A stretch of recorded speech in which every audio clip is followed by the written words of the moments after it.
Hey, it's me again. In this video, we're going to talk about flabby skin, whether it's in the back of your arms, underneath your chin, or your legs, or your butt, or your hips.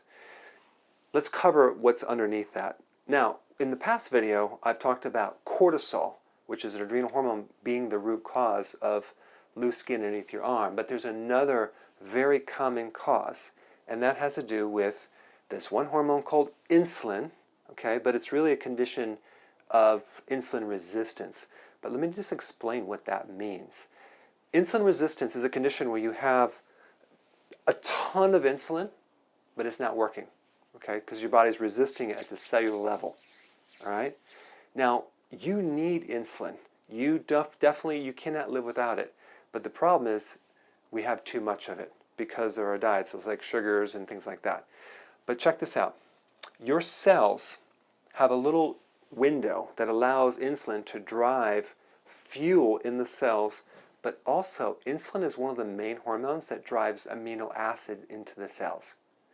It's the hormone that allows the absorption of proteins, specifically branched amino acids. Now, what is branched amino acids? Now, you see this a lot of times in people that are exercising, weightlifters, because branched amino acids are specifically good to repair and replenish lost muscle. Okay, so if you're losing muscle, you're atrophying, you would want branched amino acids. But the problem is the insulin is not working to pull those amino acids into the cell because you could have insulin resistance, right? But what caused this problem in the first is you had too much insulin, and then now all of a sudden your body's rejecting it, and so now you're stuck with, you can't absorb insulin, yet you have too much, okay? It's kind of a weird situation. So in an insulin-resistant cell, you really are kind of like your cells are starving for protein, amino acids, and fuel.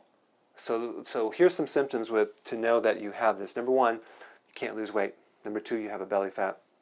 Number three, you have brain fog, fatigue. If you skip a meal, you get very irritable. You can't go a long time without eating. When you're eating, you're not satisfied. When you're eating, you get tired right after you're eating. These are just common symptoms. It's kind of a pre-diabetic state. So what happens is you get this signal sent back to the pancreas that makes insulin and telling the pancreas, hey, we don't have enough insulin here, so go ahead and pump out more insulin because it's being blocked.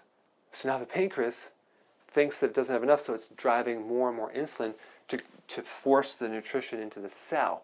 So you end up with a real bad situation because all that excess insulin creates other issues. So here we end up with a body that doesn't have amino acids, and you get flabby skin and aging and all sorts of issues with diabetes.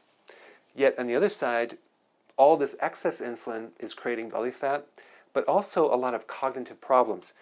It will create something called an amyloid or amyloid fibril. What the heck does that mean?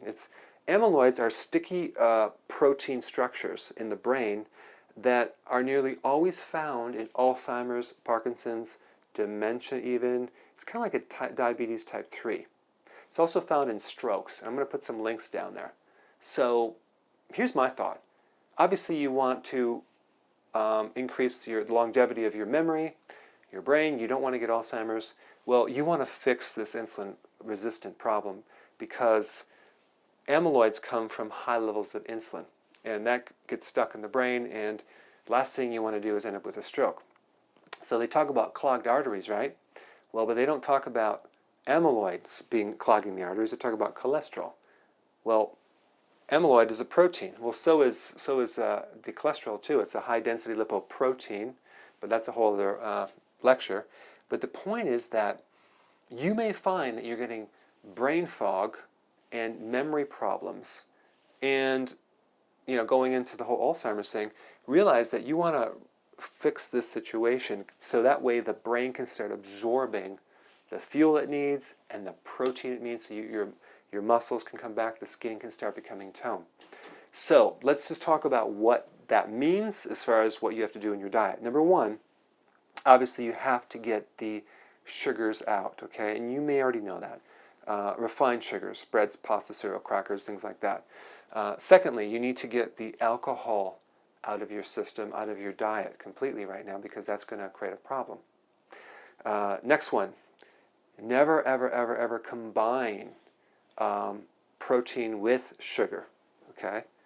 Because that could be even like the breads with the bun and the pastries and all that stuff.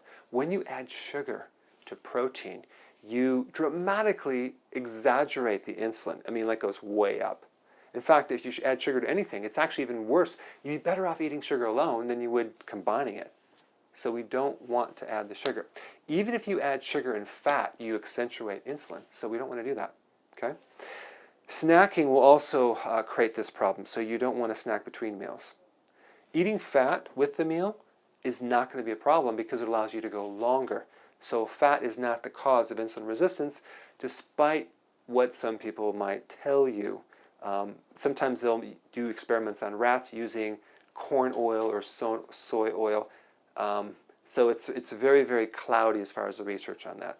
But I found that you can easily do fats. And if you're concerned, just stick with coconut oil, peanuts, and things like that. But we want that fat with the meal so you can go longer without eating.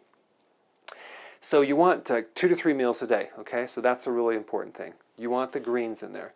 You want to avoid the foods that trigger insulin, okay? That's excessive protein, combining protein with sugar, sugar itself, and snacking. Those are the culprits right there. A couple other things. Let's say you drink coffee, right? And you drink a lot of coffee. All that caffeine is going to trigger more insulin as well. So if you're going to drink coffee, keep it a very small amount, only in the morning, and then that's it for the day, okay? So getting your skin back is not about eating more protein.